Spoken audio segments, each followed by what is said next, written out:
Kalau misalnya kamu cuman berharapnya tuh cuman ngomong doang, pengen ini, pengen itu, tapi nggak ada usahanya, itu namanya bukan berharap, tapi itu angan-angan aja.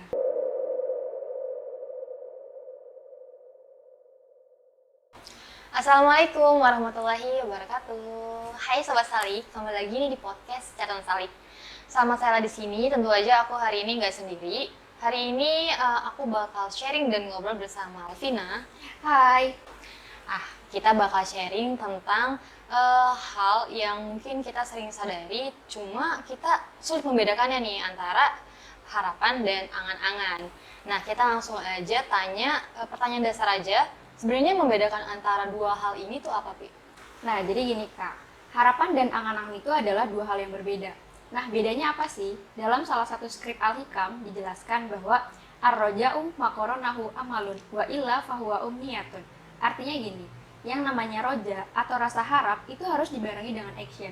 Kalau kita cuma berharap aja tapi nggak ada action, nggak ada usahanya, itu namanya bukan berharap Kak, tapi itu cuma angan-angan aja. Dan kamu tahu nggak sih, rasa harap itu adalah salah satu sifat seorang hamba yang mampu menempatkan hamba berada di posisi yang mulia, Kak.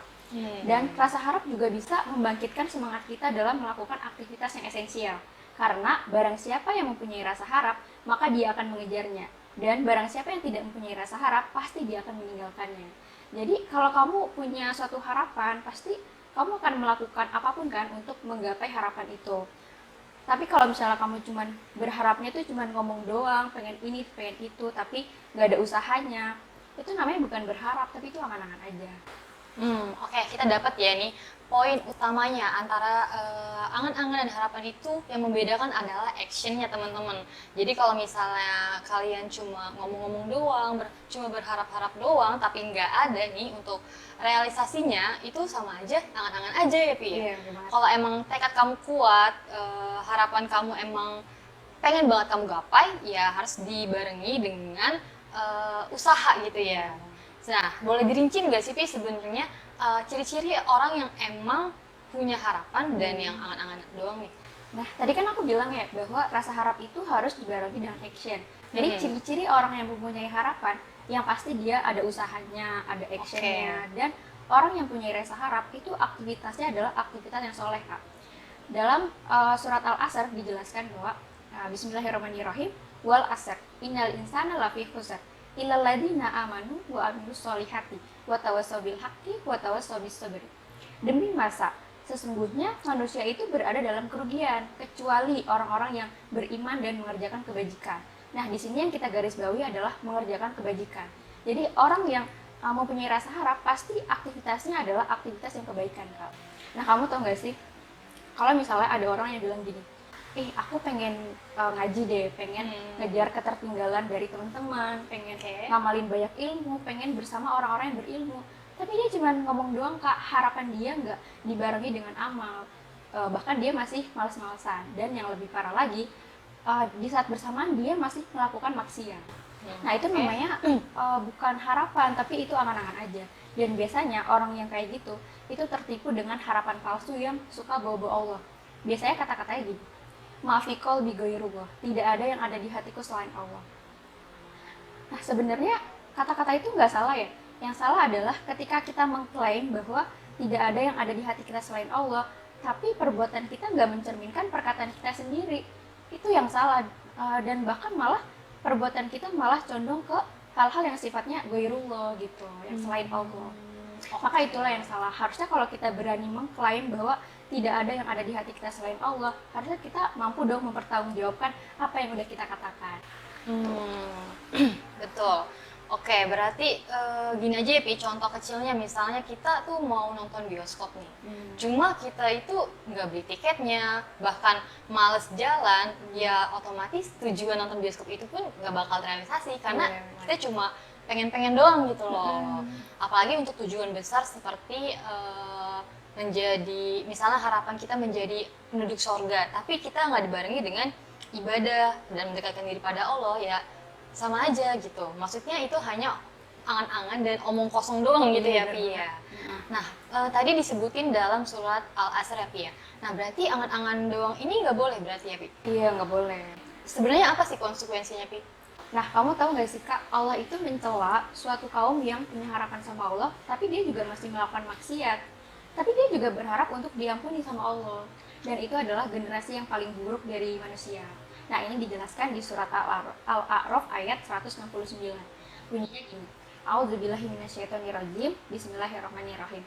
Faqallafa min ba'dihim khalfu warisul kitabah ya'khuzuna aradu hadzal adna wa yaquluna sayyighfaru lana wa iyatihim aradu misluhu ya'khudhu.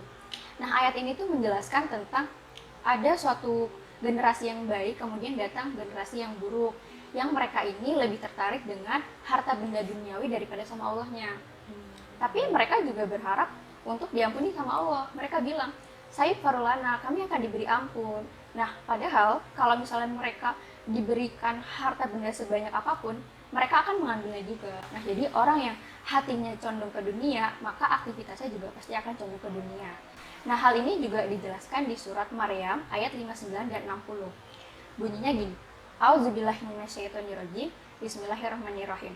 Fakhalafa min ba'dihim khalfun adu'us sholata wattaba'us syahawati fasawfa yalqawna ghayya illa man taba wa amana wa amila sholihan faulaika yadkhulul jannata wa la yuzlamuna syai'an. Nah, ayat ini juga sama menjelaskan tentang ada suatu generasi yang baik, kemudian datanglah generasi yang buruk, yang mereka ini nggak mengerjakan sholat, mereka meninggalkan sholat, dan mereka ini menuruti hawa nafsunya, maka kelak mereka akan tersesat. Nah, kecuali orang yang beriman, bertaubat, dan mengerjakan kebajikan, maka mereka akan masuk surga dan mereka tidak dizalimi sedikit pun. Jadi, kalau misalnya kita punya harapan sama Allah, tapi kitanya nggak ada action, nggak ada usahanya gitu, kita malah meninggalkan sholat, malah menuruti nafsu kita sendiri, itu namanya bukan harapan, tapi itu angan-angan, dan konsekuensinya fasawfa yalqawna ghayya, kita akan tersesat. Dan kalau misalnya kita punya harapan dan kita ada actionnya gitu, ada usaha, kita beriman, kita bertaubat, kita mengerjakan kebajikan, maka konsekuensinya adalah yadkhulul jannata wa la yuzlamuna syai'an, kita akan masuk surga dan tidak dizalimi sedikit pun. Oke, teman-teman, itu tadi adalah konsekuensi dari angan-angan. Makanya nih teman-teman, kalau kalian punya harapan, kalau kalian punya tujuan dan punya tekad untuk menggapai sesuatu, itu harus diikuti dengan action. Karena ya kalau misalnya kalian cita-citanya mau deket sama Allah tapi nggak dibarengi dengan ibadah, ya nggak ada yang mengantarkan kalian itu menuju kedekatan itu sendiri. Nah, itu ya Pi. Jadi intinya dalam tema kita kali ini adalah action atau usaha. Iya, benar banget. Terus nih ya, Ma'ruf Al-Qaraki pernah berkata mengenai 3 hal. Yang pertama, menginginkan surga tanpa action itu sama aja kita berbuat dosa, Kak. Maksudnya adalah ketika kita menginginkan surga tapi kita nggak mau sholat, nggak mau berhijab, nggak mau mengaji agar mengenal Allah dengan baik, itu sama aja kita berbuat dosa. Kemudian yang kedua, mengharapkan syafaat tanpa punya sebab itu adalah bentuk ketertipuan. Maksudnya adalah ketika kita mengharapkan syafaat dari Rasulullah tapi kita nggak mau mencontoh Rasulullah dalam berdakwah, nggak mau belajar ilmu, nggak mau bergabung sama orang-orang yang berilmu, itu adalah bentuk ketertipuan. Yang ketiga adalah mengharapkan rahmat dari sang pemberi rahmat yang tidak kita taati, itu adalah suatu kebodohan. Jadi yang Allah inginkan adalah bukan kita meremehkan punishment dari Allah, tapi yang Allah inginkan adalah kita tidak berputus asa dari rahmatnya.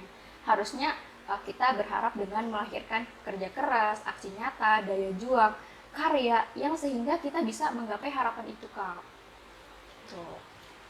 Nah, teman-teman nih, kalau kalian masih ingin dapat syafaat dari Rasul, hal-hal yang harus kita lakuin itu ya minimal itu meneladani Rasul dengan cara apa? Dengan cara tetap menuntut ilmu, apa yang Rasul pelajari dulu tentang sunnah-sunnahnya, dan cara mendekatkan diri juga kepada Allah nih teman-teman. Nah, bagaimana sih Pi kita dalam menyikapi angan-angan belaka ini, Pi?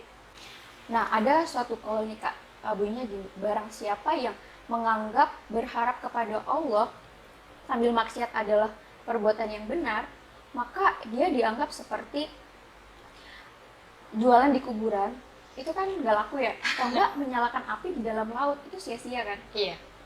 Nah, terus Nabi Muhammad pernah bersabda bahwa orang yang smart adalah orang yang selalu memuhasabahi dirinya dengan melakukan aktivitas kebaikan, Kak.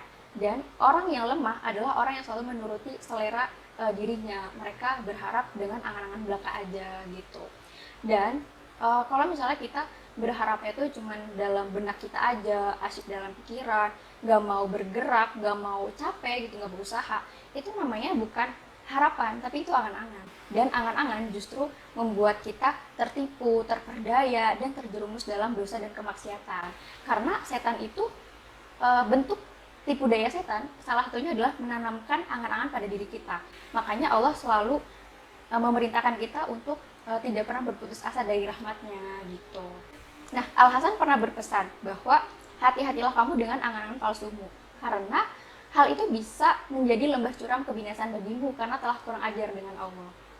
Sesungguhnya Allah tidak akan memberikan kebaikan sedikit pun untuk seseorang hanya karena angan-angan saja, baik di dunia maupun di akhirat.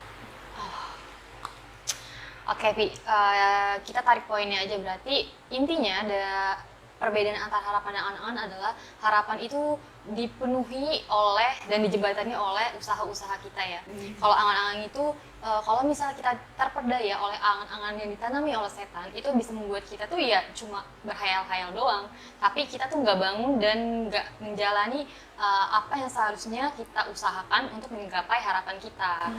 Nah, mungkin hari ini kita udah cukup ya, Pi, sampai sini pembahasannya teman-teman. Semoga sharing-sharing kita hari ini yang mungkin sedikit tapi menurut saya ini cukup padat nih ya, Pi ya. Bisa bermanfaat bagi kalian dan bagi kita juga nih. Terima kasih udah ngikutin kita sampai akhir. Sampai bertemu di podcast selanjutnya. Jangan lupa like, comment, and subscribe ya teman-teman. Assalamualaikum warahmatullahi wabarakatuh.